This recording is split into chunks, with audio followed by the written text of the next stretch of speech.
ini ya, fitrah perempuan tergerus itu salah satunya itu adalah bentuk, strategi-strategi orang-orang musuh-musuh Islam ya, untuk menyerang kaum muslimin. Jadi bagaimana generasi ini rusak gitu ya.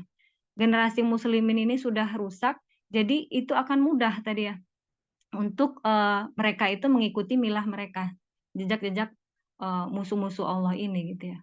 Ya yang pertama tadi ya, bahwasanya wanita dibuat sedemikian rupa untuk dia tidak nyaman dengan kewajibannya, tidak suka dengan menjalankan kewajibannya, baik itu dia sebagai seorang istri gitu ya, ataupun sebagai seorang anak. Dan bahkan sekarang itu sedihnya gitu ya, justru suami yang menyuruh istrinya mencari nafkah. Udah berarti di sini udah terbalik ya, terbalik antara, perintah Allah dengan, apa namanya, hawa nafsu tadi ya. Ya bahkan kalau kita lihat di sekitar kita gitu ya, bahkan ada saudara dekat kita juga gitu ya, yang bekerja itu istri misalkan, atau suami nggak bisa dapat pekerjaan karena apa? Karena, apa namanya itu, tidak ada apa namanya ya, lapangan pekerjaan, tidak tersedianya lapangan pekerjaan atau mungkin dipecat mungkin ya.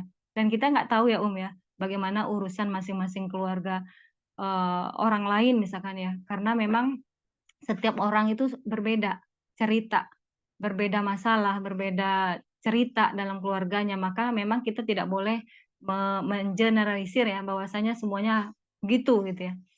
Tapi memang ini adalah salah satu bentuk ya, eee, apa, cara mereka merusak generasi-generasi Islam. Diambil dulu ibunya, ibunya kalau udah tergerus fitrahnya ini, yang tadinya penyayang, yang tadinya dia menjalankan kewajiban sebagai seorang istri ataupun ibu gitu ya, itu udah enggak, dilepas gitu ya tanggung jawabnya sebagai seorang ibu. Jadi dia lebih senang di luar gitu dengan, pekerjaannya misalkan ya. Kemudian dia memang, niatnya itu memang ingin lepas tanggung jawab. Nah ini yang tidak diperbolehkan gitu ya. Tapi kalau memang, seseorang keluar rumah dan dia mendelegasikan, apa namanya itu, amanahnya gitu ya, dan semuanya udah terurus gitu ya. Karena memang pertanggungjawaban itu nanti ya, rumah suami dan anak-anak itu pertanggungjawabannya itu ada pada istri, ya. Ada pada istri, ada pada perempuan itu gitu ya. Bagaimana anaknya si A, B, C, D gitu ya, eee, sudah diawasi atau belum gitu ya, ataukah dia sudah, apa, ibadahnya seperti apa, akidahnya seperti apa gitu, perempuan itu akan diminta pertanggungjawabannya, seorang ibu gitu ya. Kemudian yang kedua itu dari sekolah. Sekolah itu kalau kita lihat ya, ini tergerus fitrah apa namanya, dibuatlah anak-anak ini tidak respek sama gurunya, tidak hormat pada gurunya, tidak menghargai gurunya. Kemudian dibuatlah bagaimana guru ini supaya tidak sibuk dengan mendidik ya, tapi lebih dengan sibuk dengan administrasi mungkin. Misal ya, karena ada misalkan nih, sekolah, jadi, tugas guru itu lebih banyak untuk menjalankan yang, apa namanya, administrasi misal ya, daripada mendidik. Jadi ini disibukkan dengan ini gitu ya, sementara tujuan pendidikan itu ya yang di sekolah itu kita menyekolahkan anak kita ke sekolah tertentu, supaya mereka mendapatkan pendidikan yang terbaik gitu ya. Tapi ternyata enggak juga pas di sekolah, justru anak-anak juga ini gitu ya, tidak mendapatkan haknya sebagai seorang, siswa mungkin gitu ya. Dari sisi adab ternyata guru nggak menyampaikan, bagaimana adab seorang murid ya kepada guru, ya. Justru mereka sudah nggak respek sama gurunya, mereka nggak menghargai, nggak menghormati, adab terhadap guru sudah nggak diperhatikan gitu ya, Itu udah salah satu keberhasilan musuh-musuh Allah dalam menghancurkan rumah tangga kaum muslimin. Salah satunya tadi ibu, dia cabut fitrahnya gitu ya. Dicabut fitrahnya, digerus gitu ya fitrahnya sampai dia tidak menyukai dengan, kewajibannya sendiri. Entah itu dalam kewajiban terhadap Allah gitu ya, menjalankan kewajibannya, urusannya dengan Allah, ataupun dengan urusan-urusannya, dengan keluarganya sendiri. Karena keluarga muslim ini sangat menentukan ya, bagaimana, terbentuknya sebuah peradaban Islam yang cemerlang ya, yang luar biasa sebagaimana dulu ya. pernah diterapkan bahwasanya Islam diterapkan, maka peradaban Islam ini luar biasa gitu, Om. Tapi karena memang Yahudi ya, yang nggak pernah ridho dengan, tadi ya, di Al-Baqarah 120 tadi ya, yang disebutkan bahwasanya nggak akan pernah ridho, hingga kita mengikuti milah mereka gitu ya. Nah, kemudian, yang ketiga ya, sekolah tadi ya, guru dibuat sibuk, murid dibuat supaya tidak respect sama gurunya. Kemudian yang ketiga itu adalah dijauhkan anak-anak generasi-generasi kita ya, atau termasuk, eee, apa namanya, kaum muslimin itu sendiri dijauhkan dari ulama. Ulama dibuat di apa ya, pencitra burukan ya terhadap ulama. Ulama ini buruk, ulama ini buruk, ulama ini buruk. Jadi nggak tahu siapa ya dia, anak-anak atau, kaum muslimin ini dia harus berguru. Bingung dia menga me me me apa, untuk mencari guru yang mana yang hanif gitu, yang mana yang bagus gitu ya, yang mana yang bengkok gitu ya kan. Karena memang ada ulama-ulama yang dia itu bisa dibeli ya, bisa dibeli ya, maksud dalam artian dia menjual ayat-ayat Allah untuk membenarkan pendapat-pendapat mereka gitu kan. Kayak misalkan, eee, apa namanya, disebut ya, ulama berharga gitu ya. Ulama berharga itu dalam artian itu ya, bisa dibeli. Pesanan, ya ibaratnya.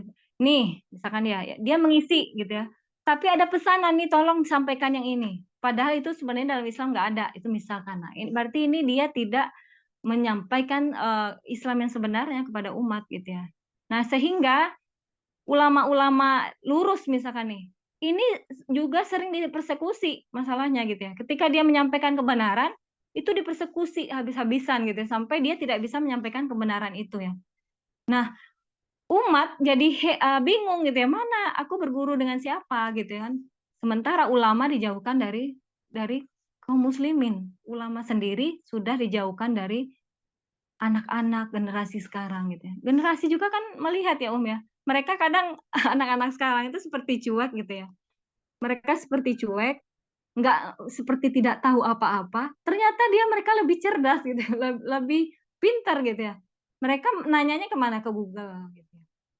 Saat dilihat, di browsing, pertanyaannya gitu ya, yang keluar pendapat A, B, C, apakah mereka bisa menyaring? Ya, bahkan mereka berguru dengan TikTok misalkan ya, ketika belajar agama juga bahkan gitu ya.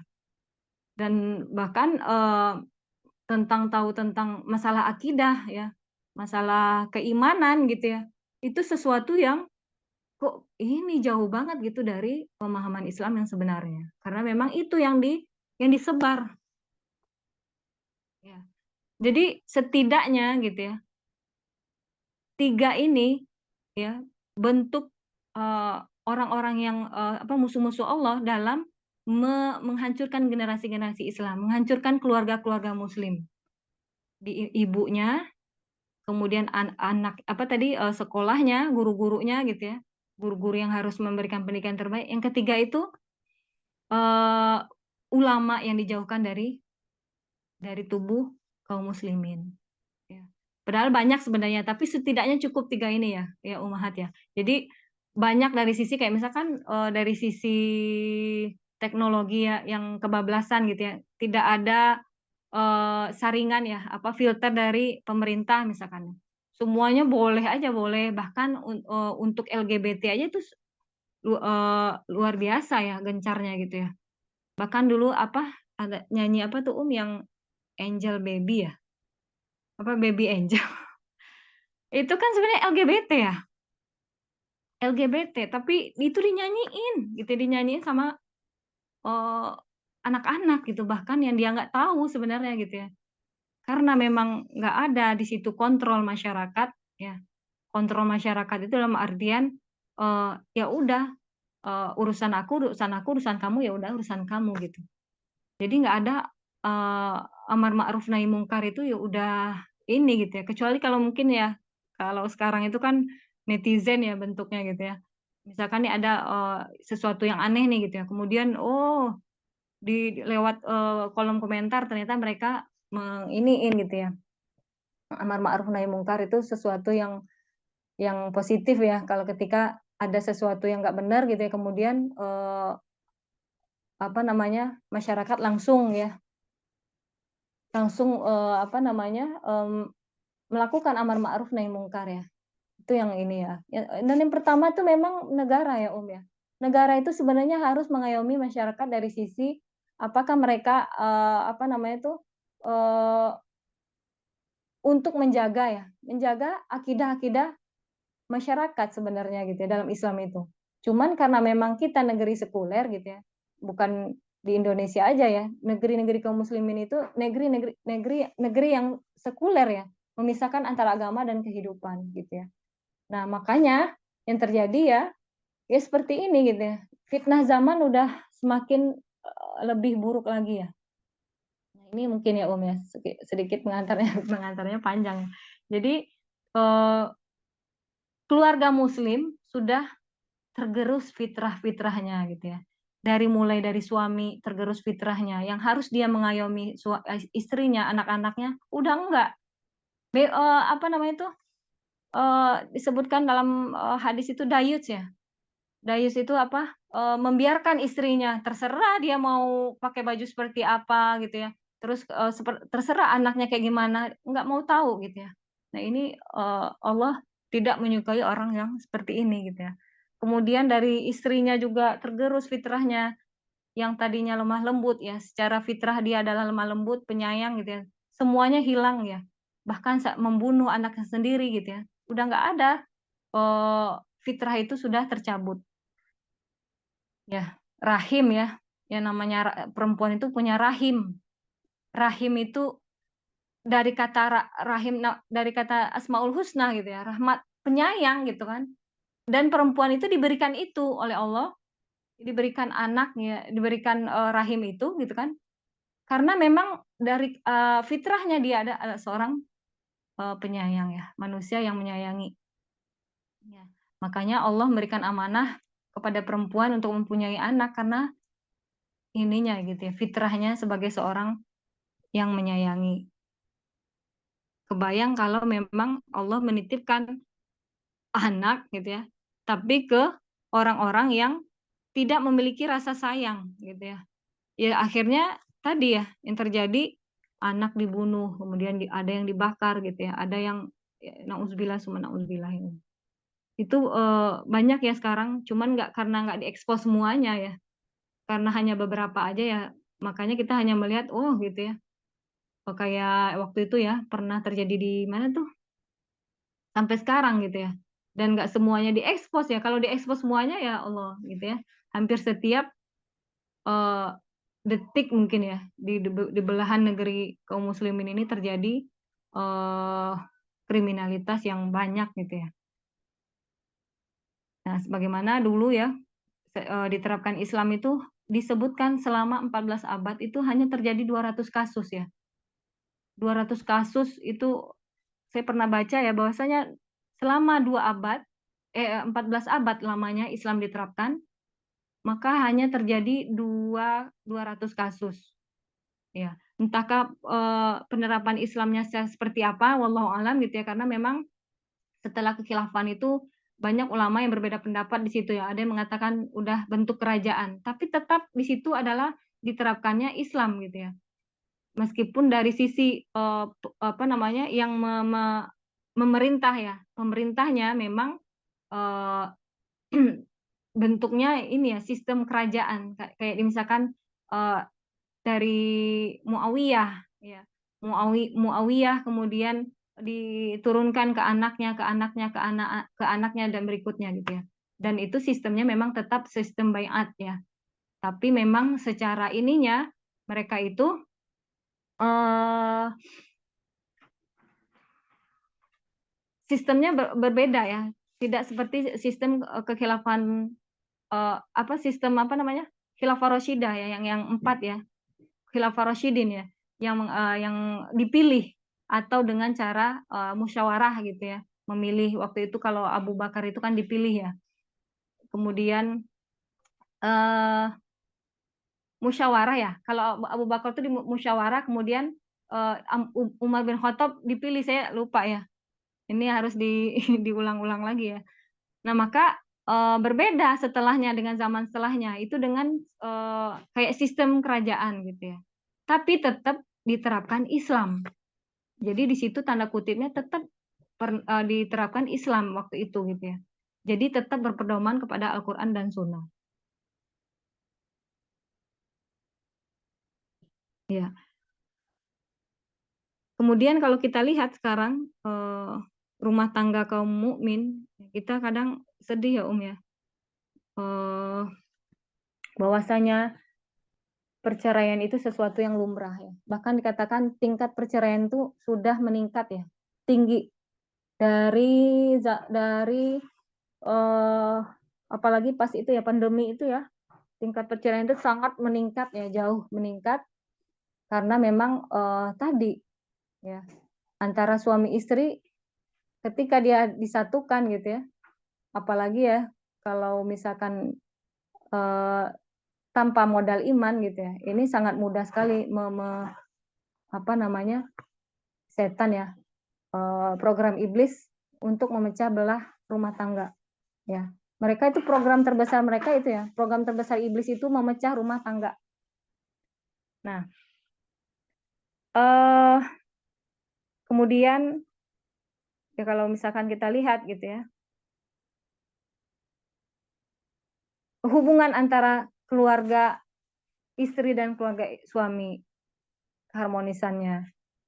Terus, dari sisi anak-anaknya gitu ya, anak-anaknya, ada suami yang istri yang rukun, dia bermasalah dengan anak-anaknya. Ada rumah tangga yang bermasalah ekonominya, eee, tapi dari sisi ini, eee, baik gitu ya. Jadi semuanya berbeda, tidak sama ya, setiap rumah tangga itu punya permasalahan yang berbeda, punya permasalahan sendiri masing-masing gitu ya. Bahkan juga perceraian itu misalkan nih, perceraian itu kita tidak bisa menjustifikasi juga akhirnya, bahwasanya semuanya itu buruk juga. Karena memang ada ternyata perceraian itu adalah untuk solusi. Salah satunya, ketika, suami misalkan tidak memberikan, hak istrinya, itu istri boleh untuk menuntut ya. Misalkan nggak diberikan nafkah, tidak diberikan, nafkah lahir batin misalkan. Nah ini, istri boleh menuntut ya, boleh menuntut untuk, berpisah. Meskipun itu bukan jalan terakhir ya, tapi tetap itu harus, diambil jalan, musyawarah dulu ya, diambil, kalau dalam Al-Qur'an itu disebutkan pihak ketiga. Jadi ada harus pihak ketiga dulu untuk menengahi. Kalau sudah tidak bisa, eee, apa, dimediasi ibaratnya gitu ya, maka, solusi itu adalah solusi terakhir, ketika memang tidak bisa diselesaikan. Dan, sebenarnya banyak ya, ya, yang, orang bercerita tentang kehidupannya, dia misalkan mengadu tentang suaminya, ya, rata-rata, istri ya, yang kalau curhat itu kan rata-rata memang istri ya, Kak, kayak misalkan, curhat ya, WA ke saya gitu ya, suaminya begini begini begini begini ya.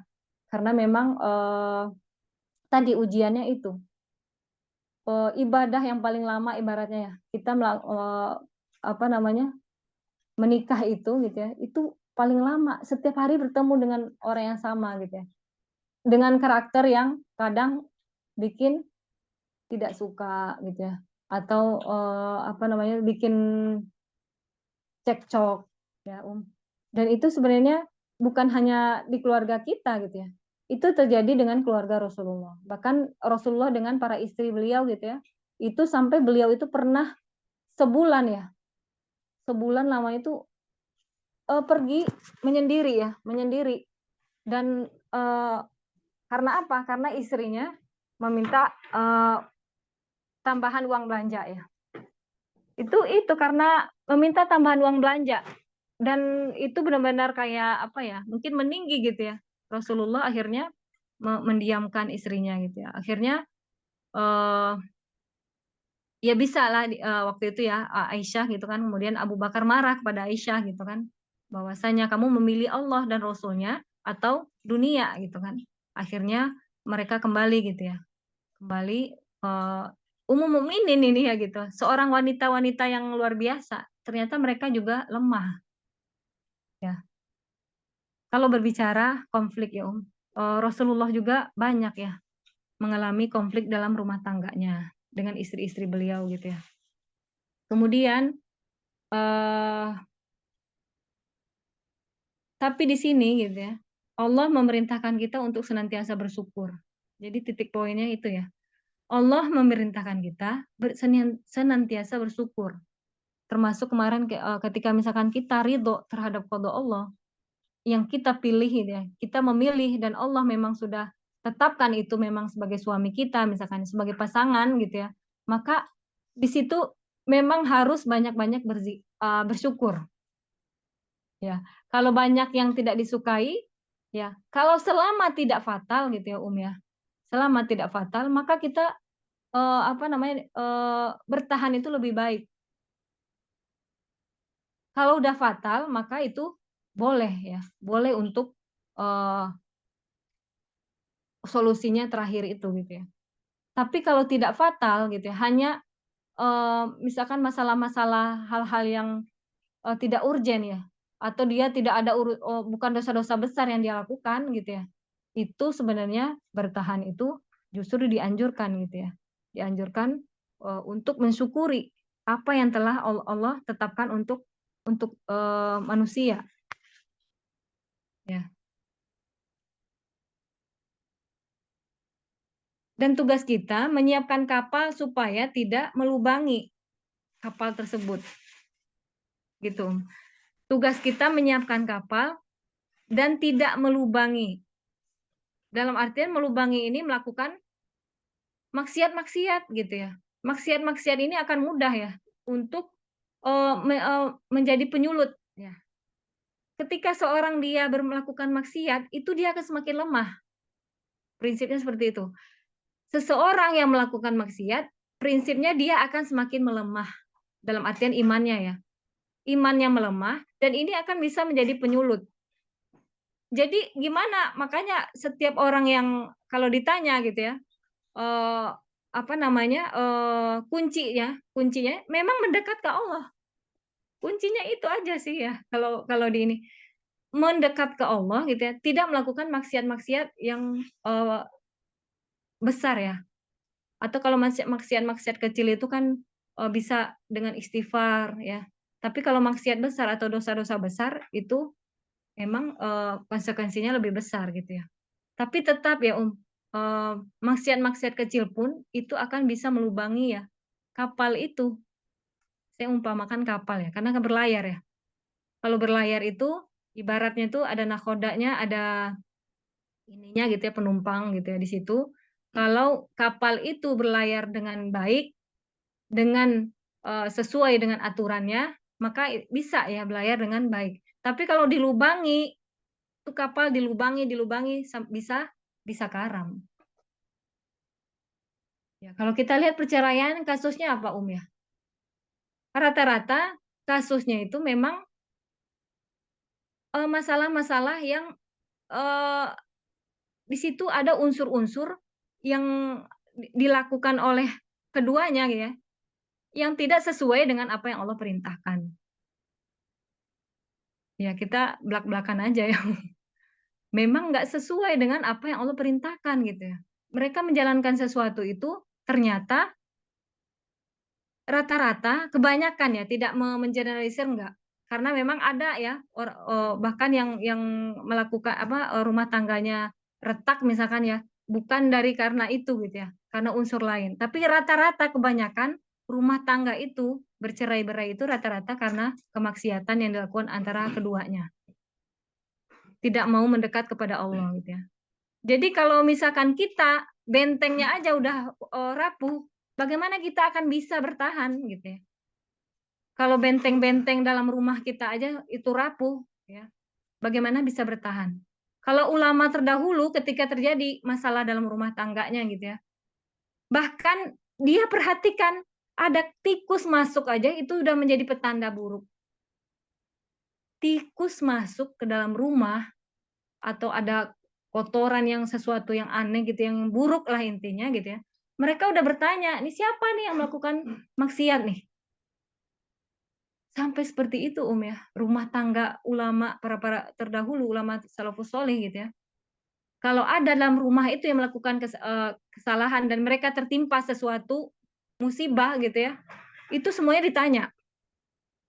Dan lucu ya kalau misalkan ada netizen yang mengatakan misalkan gini, "Apa hubungannya?" gitu ya, musibah dengan maksiat gitu kan. Ya itulah kalau orang yang dia berbicara dengan tanpa, eee, merujuk kepada agamanya gitu ya.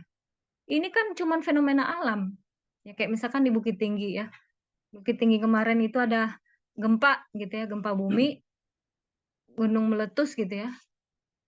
Kalau orang yang dia berpijak dengan, agamanya, ya, disebutkan gempa itu sebenarnya terjadi karena ulah manusia juga. Sampai, Umar bin Khattab waktu itu ya, bergetar tongkatnya gitu, maksudnya marah gitu ya, saat gempa terjadi, "Apa yang kalian maksiat apa yang kalian iniin?" gitu ya, lakukan. Jadi, kayak misalkan di Bukit Tinggi itu ya, itu ada orang, apa, tari-tari kayak misalnya LGBT gitu ya, kalau saya lihat di apa namanya, di medsos gitu ya. Ada maksiat-maksiat yang mereka lakukan gitu ya, dan padahal di situ negeri, apa ya, yang terkenal dengan muslim yang banyak gitu ya, terkenal Ranah Minang, kalau Ranah Minang itu kan terkenalnya adat bersandi sarak bersandi kitabullah, ya. Adat bersandi sarak itu adatnya berdasarkan, syariat gitu ya, syariat, bersendikan Al-Qur'an. Itu semboyan Ranah Minang gitu ya. Kayak misalkan di Aceh juga gitu ya, ataupun apa di Sulawesi dulu tuh ya yang itu justru negeri-negeri yang terkenal, orangnya alim gitu ya, yang masih memegang agama. Allah timpakan ke sana, ke negeri-negeri yang seperti itu gitu ya. Musibah-musibah ternyata memang dari manusia itu sendiri.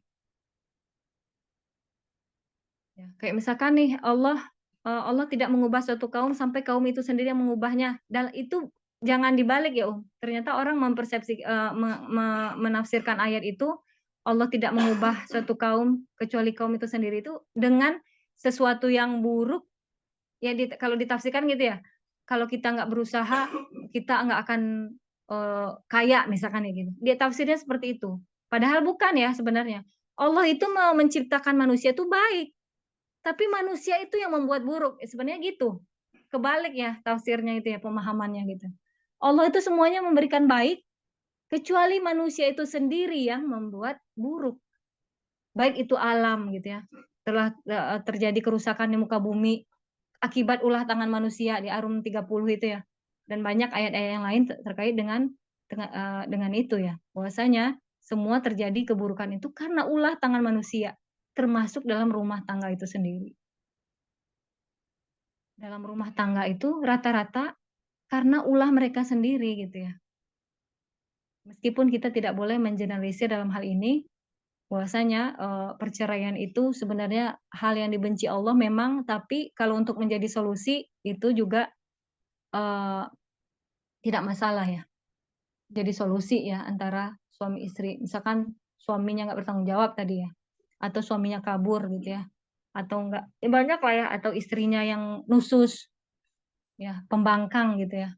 Dikasih tahu membangkang, dikasih tahu meninggikan suara dan kita jangan-jangan ya memang kita nggak pungkiri gitu ya, itu memang pernah juga kita alami.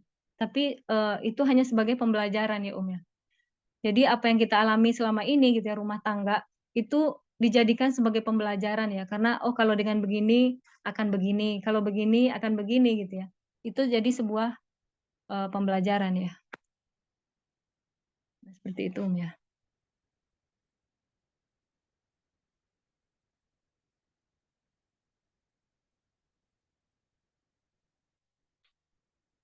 Nah, kayak begini terus, tadi masalah tergerus fitrah, kemudian, masalah, eee, maksiat ya, rumah tangga yang melubangi kapal-kapalnya dengan, maksiat-maksiat yang mereka lakukan, itu sangat berpengaruh. Jadi, rumah tangga yang, eee, bisa sakinah dan mawaddah itu memang adalah rumah tangga yang dia ketika dia membawa kapal itu adalah sesuai dengan aturan, sesuai dengan apa yang Allah syariatkan untuk mereka.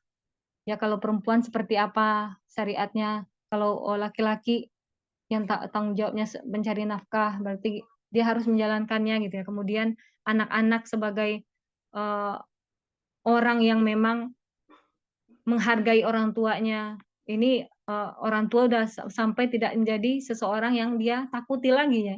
Kalau misalkan orang tua yang bukan mereka takuti, siapa lagi kalau manusia ya, dalam artian yang akan membentuk kepribadian-kepribadian mereka gitu ya. Udah nggak hormat gitu ya. Bagaimana dengan yang lain gitu kan? Ya kayak misalkan kalau beberapa ustadz bilang ya, anak itu ya hak kita.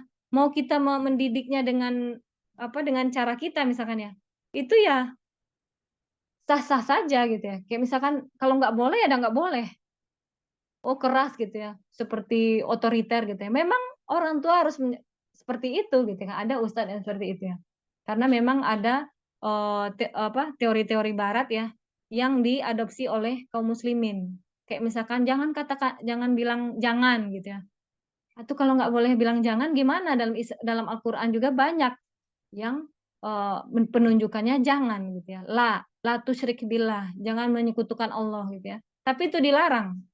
Ya itu berarti ada teori-teori yang memang harus, di ini ya, di apa namanya ya, disaring ya, difilter terus gitu ya. Atau konsep apa tuh ya, kalau orang psikologi tahu ya, anak itu yang terlahir, eee, apa, konsep apa, apa, saya lupa, kertas kosong gitu ya, atau konsep, John Locke ya itu ya, John Locke itu ya mengatakan tabula rasa ya, tabula rasa. Mengatakan, manusia itu lahir kertas kosong, maka orang tuanya lah yang mengisinya gitu ya. Nah, kemudian ada juga, konsep bahwasanya anak itulah yang apa, anak itu, eee, lahir dalam kondisi baik, lahir dari, kondisi, eee, tidak membawa apa-apa gitu ya. Apa sih konsepnya itu saya lupa ya. Jadi itu sebenarnya kalau dalam Islam konsep itu anak itu lahir fitrah. Kalau fitrah itu baik, suci. Jadi dalam artian manusia itu lahir baik semua gitu, Om. Bukan kosong juga, dikatakan kosong enggak juga. Kalau dibilang anak itu terlahir kertas kosong, enggak juga, karena memang sebenarnya anak itu lahir baik, ya. Baik dalam artian mereka suci secara fitrah, lahir secara fitrah, baik, tapi kemudian orang tuanya yang menjadikan dia apakah Yahudi, Nasrani, atau Majusi gitu ya, dalam hadis itu seperti itu, Om. Apakah kita menjadikan anak kita sebagai orang-orang yang taat pada agama nantinya atau menjadi kufur gitu ya, Yahudi, Nasrani, Majusi gitu. Karena memang dia lahirnya fitrah, muslim gitu, lahirnya muslim atau suci. Tapi orang tua lah yang membuatnya dia akhirnya seperti apa ya, Majusi, Nasrani atau Yahudi gitu ya.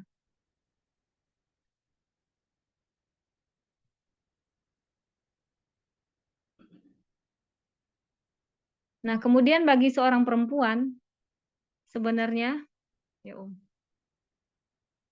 Allah itu memberikan sering ya, ketika seorang bertanya perempuan yang solihah itu seperti apa? Pernah nggak Rasulullah mengatakan, wanita solihah itu yang rajin sholatnya, rajin zakatnya gitu ya, atau yang pintar, ilmunya, yang tinggi ilmunya. Ternyata Rasulullah bukan itu ya jawabnya. Tapi perempuan yang solihah itu adalah perempuan yang enak dipandang, perempuan yang enak dipandang gitu ya, kemudian banyak anaknya, kemudian apalagi penyayang, ya tabiatnya gitu ya. Jadi banyak anaknya dalam artian subur gitu ya. Kemudian yang pertama dulu nih, enak dipandang suami. Terkadang gitu ya, perempuan ini, justru ketika dipandang malah bikin suaminya enek gitu ya. Dalam artian apa ini gitu ya. ini buat suami-suami yang memang mereka beriman ya. Kecuali kalau memang suami-suami yang fasik mungkin ya, na'udzubillah, dia memandang perempuan itu dari kacamatanya dia. Tapi kalau kacamata orang yang beriman, suaminya beriman nih gitu ya, maka dia memandang istrinya adalah dari kacamata Islam juga, solihah. Ya, solihah dalam artian enak dipandang gitu ya. Enak dipandang ini mungkin bisa jadi dari sisi kalau fisik mungkin ya udah dari awal juga udah ini ya, sebelum nikah juga dia udah tahu gitu ya, kita seperti apa gitu kan. Tapi memang ini lebih kepada akhlaknya. Jadi di sini tuh memang, akhlak itu menghiasi setiap orang ya sebenarnya. Akhlak yang mulia itu menghiasi setiap orang termasuk istri tadi.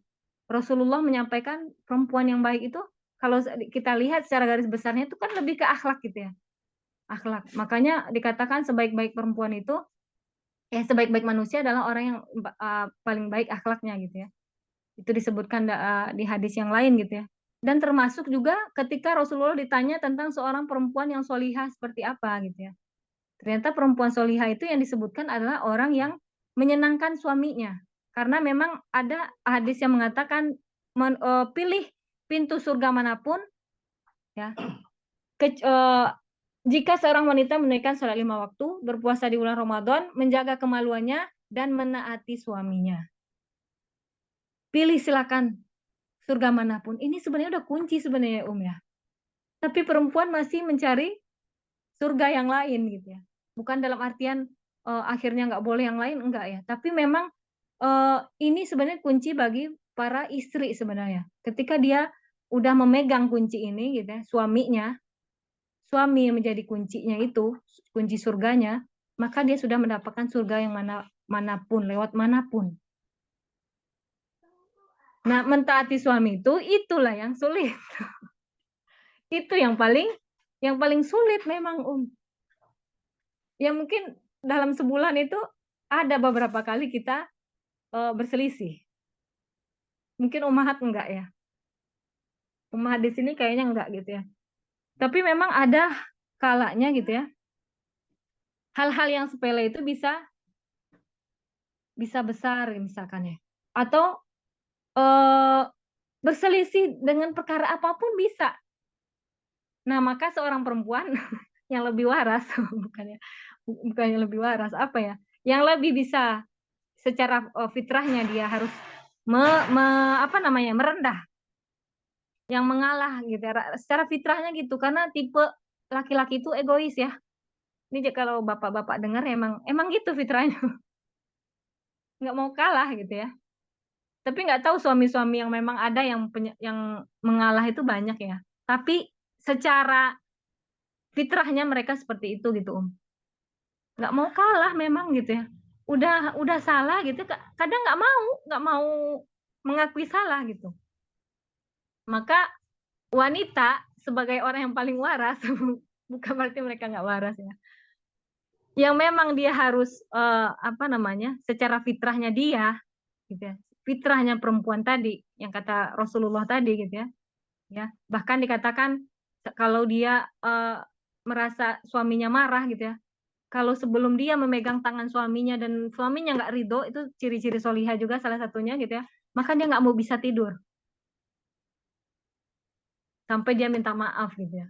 Entahlah itu siapa yang salah, kadang suami yang bersalah juga gitu ya, tapi ketika suaminya tidur gitu ya, kemudian dia dalam kondisi marah ke perempuan, istrinya, maka istri yang solehah itu tidak bisa tidur sampai dia memegang tangan suaminya minta maaf. Tapi bisa nggak itu dilakukan? Terkadang istri juga lebih, eee, egonya lebih tinggi juga. Rata-rata juga sama gitu ya. Api ketemu api akhirnya kebakar. Api ketemu api kebakar. Ya, keras sama keras itu bisa hancur gitu ya. Jadi memang bagi, rumah tangga kita kita yang paling tahu ya, ya, bagaimana karakter masing-masing. Ya udah kalau memang suaminya keras misalkan ya, minta sama Allah, "Ya Allah selamatkan aku dari fitnah suami," kalau saya gitu. Apapun ya keburukan suami gitu ya, saya minta perlindungannya sama Allah, "Ya Allah aku berlindung dari fitnah suami. Fitnah suami dalam artian, ya ada aja, suami itu bisa menjadi ujian bagi istri. Kalau nggak anak ujiannya gitu ya, kalau nggak suami, kalau nggak orang tua. Ya seputar itu aja ya kalau di rumah ya, ya. Nah, dari situ ya misalkan nih, setelah mengingatkan, tugas kita mengingatkan harus, kalau tidak diingatkan berarti, di situ nggak ada unsur amar ma'ruf nahi mungkar. Kalau ada orang yang mau melobangi kapal, apakah kita harus membiarkan gitu kan? Kan enggak ya, ya. Jadi kapal itu ya ketika berlayar dengan baik, maka kalau ada orang yang mau melubangi kapal tersebut, maka harus ada yang mencegah. Baik itu dari yang melakukannya entahlah istri ataupun anak ataupun suami, maka memang ada amar ma'ruf di situ gitu ya. Amar ma'ruf nahi mungkar disampaikan, nggak boleh seperti ini gitu ya, dengan cara masing-masing gitu ya. Yang suaminya udah pada paham ya atau bagaimana istrinya menyampaikan cara, apa namanya, dengan caranya, dengan gayanya gitu ya. Karena memang nggak bisa dibuat-buat ya, ya. Atau mungkin dengan WA ya, ada orang yang nggak mau ngomong ya, tapi dengan lewat, tulisan gitu ya, bisa gitu kan. Memang harus disampaikan dulu gitu ya. Tapi kalau memang sudah tidak mau gitu ya, dan itu sudah fatal misalkan, itu boleh, perempuan melakukan, eee, itu ya, mediasi dulu, mediasi dengan mencari, eee apa namanya, orang ketiga. Kalau nggak bisa orang ketiga, itu berarti memang sudah itu jalan terakhir gitu. Jadi memang, dari sisi kitanya ya, kalau rata-rata rumah tangga awet itu memang yang paling waras ya, yang paling waras atau yang paling selama ini yang memang dia itu benar-benar, eee, apa ya namanya ya, yang sering mengalah, itu kebanyakan memang istri, rata-rata ya, bukan, tapi kebanyakan ada juga suami-suami yang sabar gitu ya, justru istrinya yang sebaliknya gitu ya. Tapi bagi kebetulan memang kalau kita, takdirnya memang, suami di situ yang lebih keras misalkan ya, atau lebih nggak bisa diajak, eee ini kerjasama, maka memang perempuan yang harus merendah, karena fitrahnya seperti itu. Dan memang berat ketika memang gengsi ya, kalau misalkan dikedepankan gengsi gitu ya, enggak. Tapi kalau orang yang lapang dadanya, gengsi, dia nggak akan gengsi, ya. Lapang dada itu insya Allah dengan pertolongan Allah ya, dengan, perbanyak, mengingat Allah, insya Allah itu akan lapang ya. Tapi kalau memang kita nggak banyak mengingat Allah, lebih banyak maksiat yang kita lakukan, kita akan pasti lemah. Kalau saat kita lemah, wah itu akan lebih mudah digoyangkan gitu ya. Saat lemah, itu akan lebih mudah digoyangkan dan senjata kita nggak akan ampuh. Maka dengan mendekat ya, kuncinya memang hanya mendekat kepada Allah. Ini kayaknya nggak sampai bisa membahas fikih, mungkin, bab ini bisa dibagi berapa bagian ya, ya, tentang pernikahan ini ya, karena banyak ya hadis-hadisnya, eee, baik itu tentang fikihnya atau keutamaan-utamaan, kemudian tentang, apa namanya, apa yang harus dilakukan oleh keduanya gitu ya. Jadi memang di sini kalau dibilang, perempuan harus yang banyak mengalah. Kalau disuruh mengalah, aku nggak bisa ngalah, ya berarti kalau misalkan sama-sama keras, ya, konsekuensinya itu, ya. Jadi memang, apa ya, ya, rumah tangga di apa namanya tuh, beberapa tahun ya, menjalani rumah tangga itu memang Allah akan kasih ujian-ujian ya. Kayak misalkan ujian-ujian dari sisi perbedaan. Insya Allah ketika kita lulus bila memang tadi ya, Allah sebagai Allah dan Rasulnya sebagai ininya, solusi. Karena memang Allah dan Rasul sudah memberikan, eee, jalan ya, ketika kita mau memilih yang baik atau yang buruk. Ya salah satunya tadi ya, mensyukuri atau memaafkan suami yang mungkin yang pernah melakukan kesalahan meskipun itu berat. Karena memang tadi ya, rasa dendam itu muncul kalau kita, lengah, dendam, sakit hati, nggak bisa memaafkan, itu muncul kalau kita lengah dengan mengingat Allah. Tapi kalau kita kuat mengingat Allah dan bentengi diri dengan zikir pagi petang ya, Waktu itu ada beberapa yang bertanya, "Kenapa saya kok bisa susah menghilangkan dendam?" Gitu ya. Ada banyak tuh beberapa orang, tentang masalah dendam gitu ya, karena memang mungkin, tadi ya, kita lupa membentengi diri dari zikir pagi petang itu, karena di situ ada doa-doa perlindungan, ya, dan terbukti, ini saya iniin ya, dan saya melihat, menyaksikan sendiri bagaimana rumah tangga kakak-kakak saya termasuk gitu ya, itu, eee, ternyata itu, merutinkan zikir pagi petang gitu ya, itu, merutinkan zikir pagi petang itu udah luar biasa, keutamaannya, fadilahnya, dan memang itu terlihat, karena di situ doanya luar biasa. Kalau misalkan bukannya al-maqsurat itu kan ada yang al-maqsurat itu kepanjangan gitu ya, ada yang pendek ya. Itu tolong ya, itu tuh benar-benar menjadi, senjata insyaallah ya, Jadi kalau orang yang, masih bermasalah dengan hatinya, baik itu menghadapi suami atau pasangan masing-masing gitu ya, ataupun istri bersama, masalah hati itu adalah nggak ada yang bisa menyelesaikan masalah hati kecuali Allah, itu aja sih ya. Tidak ada yang bisa menyelesaikan masalah hati kecuali hanya Zat yang pemilik hati itu sendiri. Dan kita nggak bisa curhat ke orang, "Gimana caranya ini, gimana caranya?" Orang hanya bisa ngasih teori-teori ini ya. Tapi yang menyelesaikan masalah hati itu hanya Allah, maka kita kembalikan ke Allah dengan, tadi membentengi diri dari mengingat Allah. Salah satunya tadi ya yang diperintahkan itu, bahwasanya zikir pagi petang itu seperti baju besi buat kita. Baju besi apapun ya, kalau baju besi gimana? Ada yang bahkan dengan kampak pun gitu ya, ingin menghancurkan, insyaallah Allah akan, lindungi gitu, ya. Jadi zikir pagi petang, itu kalau yang saya lihat kuncinya secara, apa, prakteknya, secara praktek. Kalau secara teori banyak banget mungkin ummahat lebih tahu ya. Tapi kalau secara praktek gimana caranya langsung gitu ya, supaya mengatasi ini, bentengi diri dengan zikir pagi petang itu ya. Ya yang kalau al-maqsurat kepanjangan, ya udah yang zikir pagi petang yang, sesuai sunnah itu ya ada. Zikir pagi petang sesuai sunnah itu, cuman singkat ya, Nah itu sangat insyaallah sangat membantu gitu ya, membantu sekali. Jadi dibaca kalau nggak bisa ba'da subuh, habis subuh nih, pokoknya sebelum matahari terbit aja baca. Udah jam 9 jam 10 masih lupa, baca aja gitu. Kemudian kalau di, sore bentengi diri, setelah asar gitu ya, sampai sebelum matahari terbenam. Jadi sampai sebelum maghrib ya, itu masih ada waktu untuk membaca itu. Kalau misalkan bisa hafal itu lebih baik, nggak perlu lihat, buku kecil itu lagi gitu ya, dan itu diamalkan, rutinkan setiap hari insya Allah ya, itu menjadi, benteng buat keluarganya.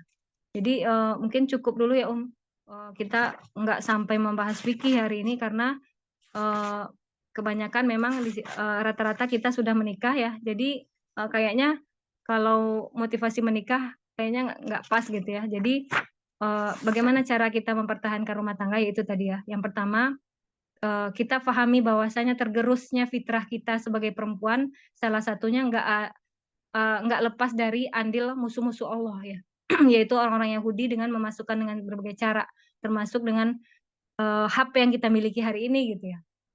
Kemudian tontonan gitu ya. Terus, juga apa tadi, fitrah kita ingin lepas dari tanggung jawab anak ataupun suami ya. Mengurusi anak suami itu sebenarnya, tanggung jawab kita gitu ya sebagai seorang istri, tapi kita dibuat suka dengan karir, ya. Akhirnya kita mengejar karir terus tanpa kita, eee, faham dengan kewajiban kita yang sebenarnya, yang akan kita pertanggungjawabkan di hadapan Allah nanti, yaitu anak kita sendiri gitu ya. Anak yang, kita bertanggung jawab dengan mereka. Kemudian sekolah-sekolah yang memang untuk, anak-anak kita gitu ya, berikan sekolah yang terbaik, yang memang guru-gurunya itu, paham dengan, akidah ya, akidah yang lurus gitu ya, maka dia akan beramanah dengan tugasnya sebagai seorang guru gitu ya. Kemudian ulama, jangan sampai kita menjas-jas ulama. Ini ulama ini buruk ini nih. Kita mungkin bisa melihat dari akidah mereka ya. Tapi memang ada ulama-ulama bengkok yang memang dia bisa dibeli dengan uang ya, atau menjual-jual ayat Allah. Ini mungkin udah paham ya seperti apa ulamanya mungkin ya. Kemudian tadi bahwasanya pernikahan itu adalah memang seumur hidup kalau bisa ya. Kita nggak tahu ke depannya sebulan, 2 bulan, 3 bulan ke depannya kita nggak tahu apa yang terjadi dengan diri kita gitu ya. Maka yang kita lakukan hanya bisa berdoa, berikhtiar, mengupayakan supaya rumah tangga kita sakinah mawaddah warahmah gitu ya, dalam keridhaan Allah. Jadi jangan sampai kita melubangi kapal-kapal dengan maksiat-maksiat yang dilakukan. Kalau maksiat satu yang dilakukan, maka sama halnya kita melubangi kapal atau apa ya, kapal kita sendiri ya, ya akan hancur ya, karam. Kemudian tadi ya, banyak-banyak bagi istri yang kebetulan punya suami yang keras atau suaminya yang nggak bikin dia nggak nyaman gitu ya, maka berarti dia yang harus tampil. Tampil pertama dalam artian banyak mengalah, kemudian banyak berdoa, terus dia memang benteng dia tadi ya, yaitu mendekat kepada Allah karena nggak ada kunci lain ya selain itu gitu ya. Selain Allah yang akan memudahkan kita. Ya tadi ya. Kemudian tadi zikir pagi petang ya. Zikir pagi petang mungkin yang lain-lain udah paham ya Om ya keutamanya. Tapi zikir pagi petang ini subhanallah, masya Allah gitu ya. Kalau yang saya perhatikan itu sangat membantu ya.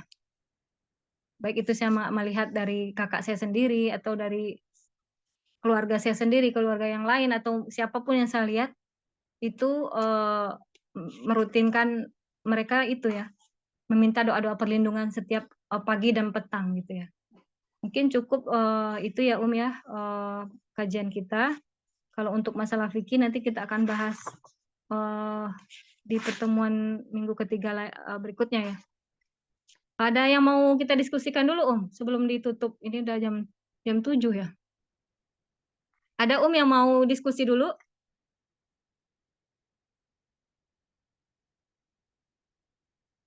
Jadi perempuan itu lebih banyak mengalah kalau suaminya keras. Dan kalau kata orang mah yang lebih waras itu kebanyakan istri ya. Dan bukan berarti semuanya enggak, tapi ada sih suami yang suka mengalah, yang dia itu paham gitu ya, pengertian, tapi yang fitrah mereka gitu ya, itu tadi ego ya. Mereka lebih ego ya, lebih punya, karena memang karakternya kepemimpinannya mereka nggak mau kalah, nggak mau direndahkan gitu ya. Akhirnya ya perempuan yang secara fitrahnya menundukkan diri. Ya, sebagaimana yang tadi ya, perempuan yang solihah itu yang disebutkan oleh Rasulullah dalam itu ya, perempuan yang terbaik itu yang seperti apa? Ternyata yang terbaik itu yang itu ya, bagaimana dia memperlakukan suaminya. Ya, mungkin itu Ada yang mau kita diskusikan dulu?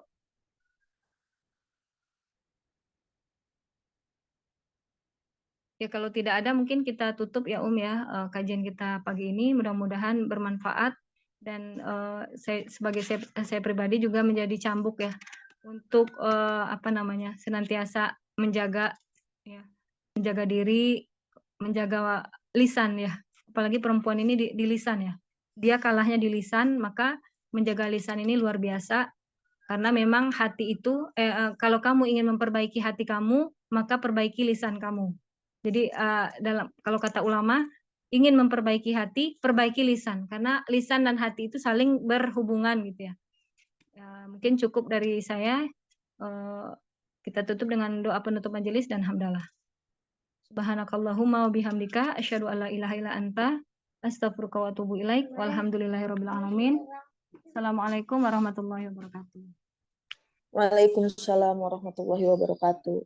Jazakillah khair Wa iyyakunna umahat. Afwan ya, mohon maaf lahir batin. Sama-sama Assalamualaikum.